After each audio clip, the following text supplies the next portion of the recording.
Welcome to Dishari exam guide. প্রিয় মাধ্যমিক পরীক্ষার্থী বন্ধুরা, তোমাদের জন্য এই ভিডিওটিতে আমি আলোচনা করতে চলেছি মাধ্যমিক হিস্ট্রি সাজেশন 2023, অর্থাৎ 2023 সালের মাধ্যমিক ইতিহাস সাজেশন নিয়ে এই ভিডিওটি তোমাদের জন্য তৈরি করেছি। বন্ধুরা, এই ভিডিওটিতে যে প্রশ্নগুলো আমি বাছাই করে তোমাদের জন্য সাজেশন হিসেবে তৈরি করেছি, সেই প্রশ্নগুলো পড়লে এখান থেকে 2023 সালের মাধ্যমিক পরীক্ষায় 100% কমন পেয়ে যাবে। বন্ধুরা, তোমাদের জন্য 2, 4 এবং 8 মার্কের প্রশ্নের সাজেশন একসাথে তৈরি করে দিয়েছি। আবারও বলছি যে প্রশ্নের মান 2, 4, 8 এই প্রশ্নগুলি আমি বাছাই করে দিয়েছি। তোমরা এইগুলো পড়লেই 100% কমন পাবে 2023 সালের মাধ্যমিক পরীক্ষায়। তাহলে দেখে নেওয়া যাক, প্রথম অধ্যায় থেকে দেখে নাও। প্রথম অধ্যায় থেকে 2 মার্কের যে প্রশ্নগুলো তোমাদের পড়তে হবে, 2টি অথবা 3টি বাক্যে নিম্নলিখিত প্রশ্নগুলির উত্তর দাও। মার্ক 2। 1. সামাজিক ইতিহাস কি? 2. পরিবেশ ইতিহাসের গুরুত্ব লেখো। 3. ইতিহাসের উপাদান রূপে সংবাদপত্রের গুরুত্ব লেখো। 4. নিম্ন বর্গের ইতিহাস চর্চা বলতে কি বোঝো? 5. ইতিহাস চর্চায় অ্যানাল স্কুল বলতে কি বোঝো? 6. খাদ্যাভ্যাসের ইতিহাস চর্চা আমাদের কি কি বিষয় জানতে সাহায্য করে? 7. সত্যজিৎ রায় বিখ্যাত কেন? 8. চিত্রকলায় অবনীন্দ্রনাথ ঠাকুরের অবদান কী ছিল? 9. বিজ্ঞান, প্রযুক্তি ও চিকিৎসাবিদ্যার ইতিহাস বলতে কী বোঝো? 10.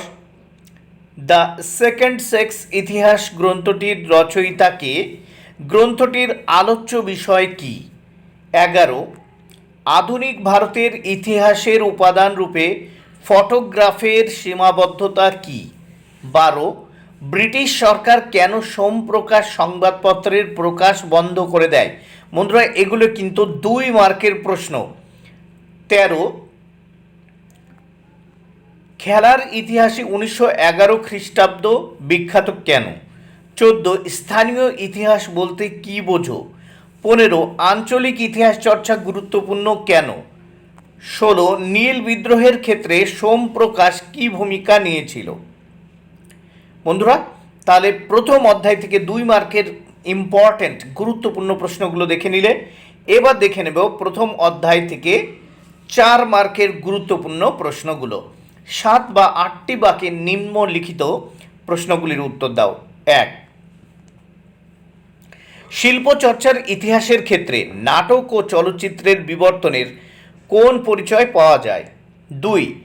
নারী ইতিহাসের উপর একটি টীকা লেখো। 3. সংবাদপত্র ও সাময়িক পত্র এর পার্থক্য কি? 4. ইতিহাসের উপাদান রূপে বঙ্গদর্শন এবং সোমপ্রকাশ পত্রিকা দুটির মূল্যায়ন করো। 5. ইতিহাসের তথ্য সংগ্রহে ইন্টারনেটের সুবিধা ও অসুবিধা সম্পর্কে আলোচনা করো। এবার দ্বিতীয় অধ্যায় থেকে 2, 4 ও 8 মার্কের গুরুত্বপূর্ণ প্রশ্নগুলো দেখে নাও। প্রথমে দেখে নাও 2 মার্কের কোন প্রশ্নগুলো অত্যন্ত গুরুত্বপূর্ণ। 1. মেকলে মিনিট বলতে কি বোঝো? 2. উডের নির্দেশনামা বিখ্যাত কেন? 3. বাংলায় নারী শিক্ষা বিস্তারে রাজা রাধাকান্ত দেব এর ভূমিকা বিশ্লেষণ করো। 4. মধুসূদন গুপ্ত স্মরণীয় কেন? 5. ব্রাহ্ম সমাজের যে কোনো 2টি সংস্কারমূলক কাজ উল্লেখ করো। 6. ডেভিড হেয়ারের ভারতে পাশ্চাত্য শিক্ষার প্রসারের 2টি অবদান লেখো। 7.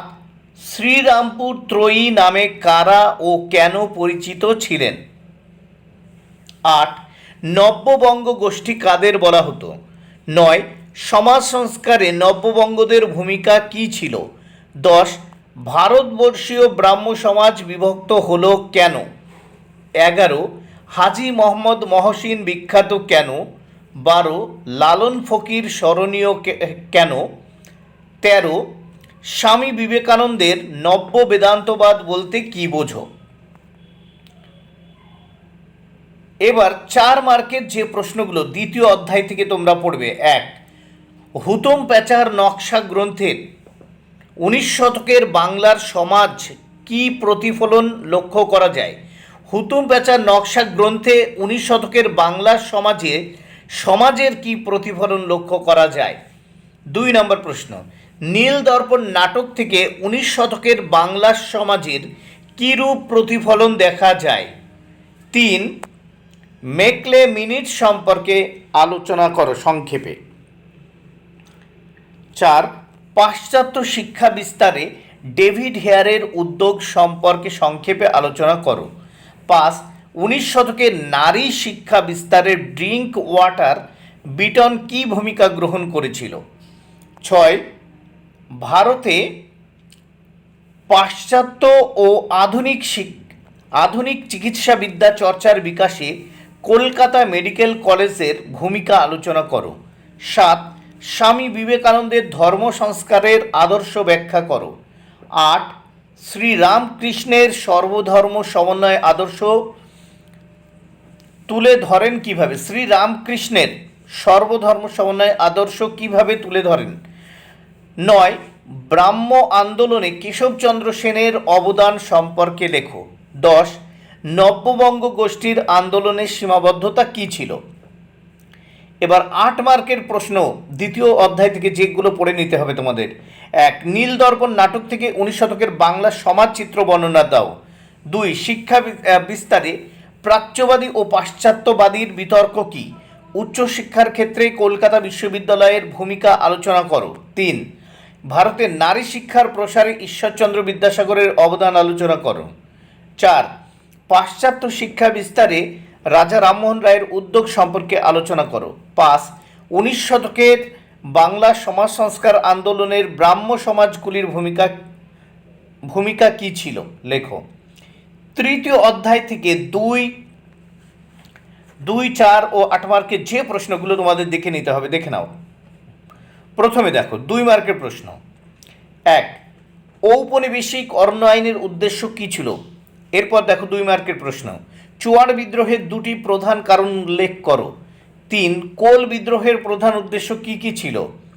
4, সাঁওতাল বিদ্রোহের প্রধান কারণ কী কী? 5, মুন্ডা বিদ্রোহের প্রধান লক্ষ্যগুলি কী ছিল? 6, সন্ন্যাসী বিদ্রোহ কোন পরিস্থিতিতে শুরু হয়েছিল? 7, ওয়াহাবি আন্দোলনের উদ্দেশ্য কী ছিল? 8, দুটি উপজাতি বিদ্রোহের নাম লেখো। 9, কে কবে বারাসাত বিদ্রোহের সূচনা করেন? 10, 3 কাঠিয়া প্রথা কি? 11, হাজী শরীয়তুল্লাহ স্মরণীয় কেন? 12, দুদু মিয়া কে ছিলেন?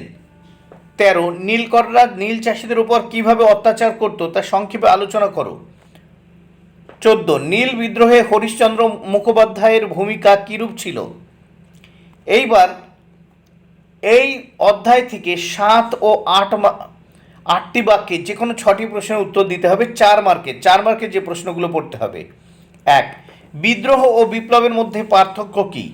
2, চুয়াড় বিদ্রোহ সম্পর্কে সংক্ষিপ্ত টিকা লেখো। 3, কোল বিদ্রোহের সংক্ষিপ্ত পরিচয় দাও। 4, সাঁওতাল বিদ্রোহের গুরুত্ব আলোচনা করো।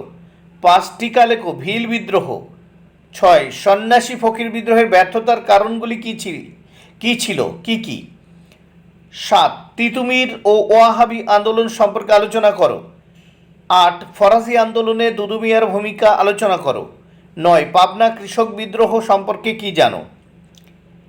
এবার 15-16টি বাক্যে যে কোনো একটি প্রশ্নের উত্তর দিতে হবে। এই অধ্যায় থেকে 8 মার্কের যে প্রশ্ন পড়তে হবে, অর্থাৎ তৃতীয় অধ্যায় থেকে 8 মার্কের যে প্রশ্নগুলো পড়তে হবে। নীল বিদ্রোহ ঘটেছিল কেন, অথবা নীল বিদ্রোহের কারণগুলি কী ছিল? এই বিদ্রোহের প্রধান বৈশিষ্ট্যগুলি বিশ্লেষণ করো। 2, ফরাজি ও ওয়াহাবি আন্দোলনের সাদৃশ্য ও বৈসাদৃশ্যগুলি আলোচনা করো। 3, মুন্ডা বিদ্রোহের কারণ, প্রসার ও ফলাফল আলোচনা করো। চতুর্থ অধ্যায় সংঘবদ্ধতার গোড়ার কথা, বৈশিষ্ট্য বিশ্লেষণ থেকে যে প্রশ্নগুলো পড়তে হবে, প্রথমে দেখে নাও 2 মার্কের যে প্রশ্নগুলো তোমাদের দেখতে হবে চতুর্থ অধ্যায় থেকে। 1, সিপাহী বিদ্রোহের প্রত্যক্ষ কারণ কী ছিল? 2, মঙ্গল পাণ্ডে স্মরণীয় কেন? 3, মহাবিদ্রোহের ব্যর্থতার 2টির কারণ উল্লেখ করো। 4, মহারানীর ঘোষণাপত্রের মূল উদ্দেশ্য কী? 5 19 শতকের দ্বিতীয়ার্ধকে সভা সমিতির যুগ বলা হয় কেন? 6 জমিদার সভার প্রতিষ্ঠার উদ্দেশ্য কী ছিল? 7 ভারত সভার লক্ষ্যগুলি কী কী? 8 ইলবার্ট বিল বলতে কী বোঝো? 9 হিন্দু মেলা প্রতিষ্ঠার দুটি উদ্দেশ্য লেখো। 10 আনন্দমঠ উপন্যাস কিভাবে জাতীয়তাবাদী ভাবধারাকে উদ্দীপ্ত করেছিল? 11 রবীন্দ্রনাথ ঠাকুরের গোরা উপন্যাস কিভাবে জাতীয়তাবাদের প্রচারে সাহায্য করেছিল? 12 গগনেন্দ্রনাথ ঠাকুর কিভাবে ঔপনিবেশিক বা উপনিবেশিক সমাজের সমালোচনা করেছিল? এবার চতুর্থ অধ্যায় থেকে 4 মার্কের যে প্রশ্নগুলো তোমাদের পড়তে হবে। 1 মহাবিদ্রোহের স্বরূপ কেমন ছিল? 2 মহাবিদ্রোহের প্রতি শিক্ষিত বাঙালি সমাজের মনোভাব কিভাবে প্রকাশিত হয়েছিল? 3 ইলবার্ট বিল বিতর্কের গুরুত্ব বর্ণনা করো। 4 জাতীয়তাবাদের উন্মেষে স্বামী বিবেকানন্দের বর্তমান ভারত গ্রন্থটির অবদান উল্লেখ করো। 5 অবনীন্দ্রনাথ ঠাকুরের ভারতমাতা চিত্রের সংক্ষিপ্ত পরিচয় দাও। অবনীন্দ্রনাথ ঠাকুরের ভারতমাতা চিত্রের সংক্ষিপ্ত পরিচয় দাও। এবার চতুর্থ অধ্যায় থেকে 8 মার্কের যে প্রশ্নগুলো পড়তে হবে। 1 1857 খ্রিস্টাব্দের বিদ্রোহকে জাতীয় বিদ্রোহ বলা যায় কি?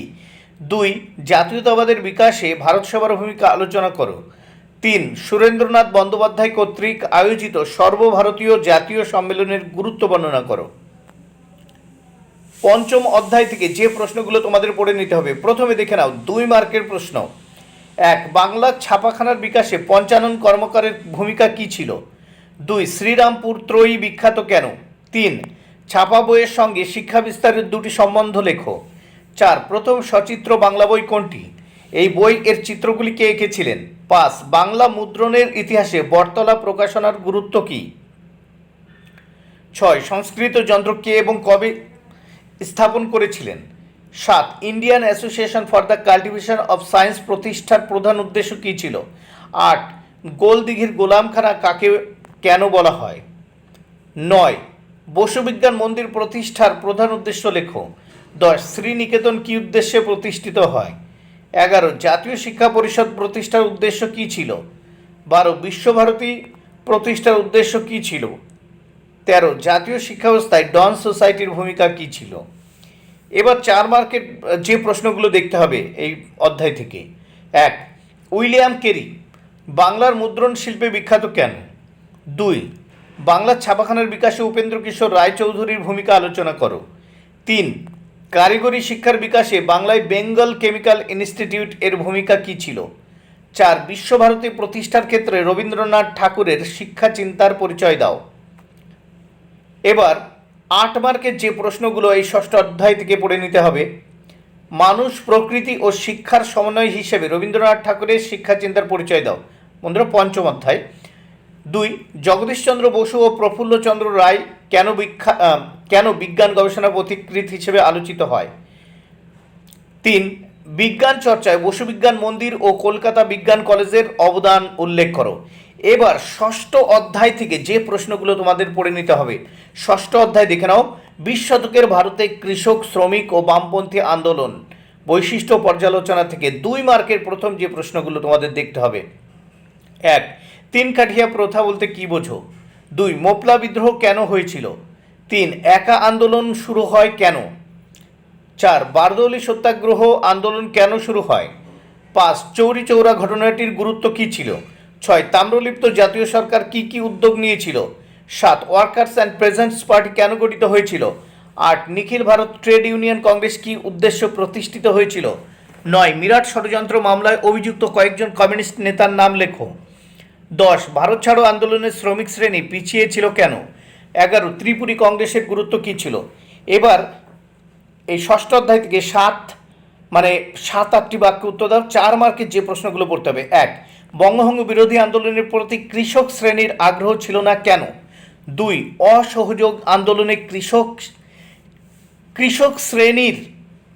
কৃষক শ্রেণীর অবদান লেখো। 3 তেলেঙ্গানা আন্দোলনের উপর একটি টিকা লেখো। 4 সর্বভারতীয় trade union Congress. 5 workers and peasants party সম্পর্কে সংক্ষিপ্ত টিকা লেখো। 6 কংগ্রেস সমাজতন্ত্রী দলের উদ্ভব কিভাবে হয়েছিল? এবার ষষ্ঠ অধ্যায় থেকে 8 মার্কের যে প্রশ্নগুলো পড়তে হবে। 1, 20 শতকের ভারতীয় উপনিবেশ বিরোধী আন্দোলনে বামপন্থীদের ভূমিকা আলোচনা করো। 2, 20 শতকের শ্রমিক আন্দোলনের সঙ্গে কংগ্রেস ও কমিউনিস্ট দলের সম্পর্ক আলোচনা করো। সপ্তম অধ্যায় থেকে যে প্রশ্নগুলো তোমাদের পড়তে হবে, প্রথমে দেখে নাও 2 মার্কের 2টি বা 3টি বাক্যে নিম্নলিখিত প্রশ্নগুলি উত্তর দাও। 1, বঙ্গভঙ্গ আন্দোলনে সরলা দেবী চৌধুরানীর ভূমিকা কীরূপ ছিল? 2, সরোজিনী নাইডু বিখ্যাত কেন? 3, গান্ধীজির ডান্ডি অভিযানের ফলাফল কী হয়েছিল? 4, মাতঙ্গিনী হাজরা ইতিহাসে স্মরণীয় কেন? 5, দীপালি সংঘ কেন প্রতিষ্ঠিত হয়? 6, প্রীতিলতা ওয়াদেদার স্মরণীয় কেন? 7, ঝাঁসি রানী লক্ষ্মীবাইয়ের রেজিমেন্ট কি? 8, অ্যান্টি সার্কুলার সোসাইটি কেন স্থাপিত হয়? 9, বীণা দাস বিখ্যাত কেন? 10, ভগৎ সিং বিখ্যাত কেন? 11, অলিন্দ যুদ্ধ বলতে কি বোঝো অথবা অলিন্দ যুদ্ধ কি? 12, রশিদ আলী দিবস কেন পালিত হয়? 13, দলিত নামে কারা পরিচিত? 14, নমশূদ্র নামে কারা পরিচিত? 4 মার্কের যে প্রশ্নগুলো পড়তে হবে সপ্তম অধ্যায় থেকে। 1, বাংলার বিপ্লবী আন্দোলনে নারীদের ভূমিকা লেখো। 2, বীণা দাস স্মরণীয় কেন? 3, বঙ্গভঙ্গ বিরোধী আন্দোলনে ছাত্র সমাজের ভূমিকা কী ছিল? 4, বিনয় বাদল দীনেশ স্মরণীয় কেন? 5, দলিত আন্দোলন বিষয়ে গান্ধী আম্বেদকর বিতর্ক নিয়ে একটি টিকা লেখো। এবার 8 মার্কের যে প্রশ্নগুলো সপ্তম অধ্যায় থেকে পড়ে নিতে হবে। 1, সশস্ত্র বিপ্লবী আন্দোলনে নারীদের ভূমিকা লেখো। 2, সশস্ত্র বিপ্লবী আন্দোলনে ছাত্রদের অংশগ্রহণ কীরূপ ছিল? 3, বাংলায় নমশূদ্র আন্দোলনের উদ্ভব ও বিকাশ ব্যাখ্যা করো। অষ্টম অধ্যায় থেকে যে প্রশ্নগুলো তোমাদের পড়তে হবে, এখানে 8 মার্কের প্রশ্ন আসে না, 2 ও 4 মার্কের যে প্রশ্নগুলো পড়তে হবে দেখে নাও। 1, 2 মার্কের প্রশ্ন, মাউন্ট ব্যাটেন প্রস্তাব কি? 2, দেশীয় রাজ্যগুলির ভারতভুক্তির দলিল বলতে কি বোঝো? 3, কি পরিস্থিতিতে কাশ্মীরের রাজা হরি সিং ভারতভুক্তির দলিলে স্বাক্ষর করেন? 4, সিরিল র্যাডক্লিফ বিখ্যাত কেন? 5, উদ্বাস্তু বলতে কি বোঝায়? 6, 1950 খ্রিস্টাব্দে কেন নেহেরু লিয়াকত চুক্তি স্বাক্ষর হয়েছিল? 7, শ্যামাপ্রসাদ মুখার্জিকে উদ্বাস্তুদের বন্ধু বলা হয় কেন? 8, রাজ্য পুনর্গঠন কমিশন কেন গঠিত হয়েছিল? 9, পট্টি সি রামালু কে ছিলেন? 10, ভাষাভিত্তিক রাজ্য গঠনের কংগ্রেসের দৃষ্টিভঙ্গি কী ছিল? এবার 4 মার্কের যে প্রশ্নগুলো পড়ে নিতে হবে। 1, দেশীয় রাজ্যগুলির ভারতভুক্তিকরণের ক্ষেত্রে সমস্যাগুলি কী ছিল?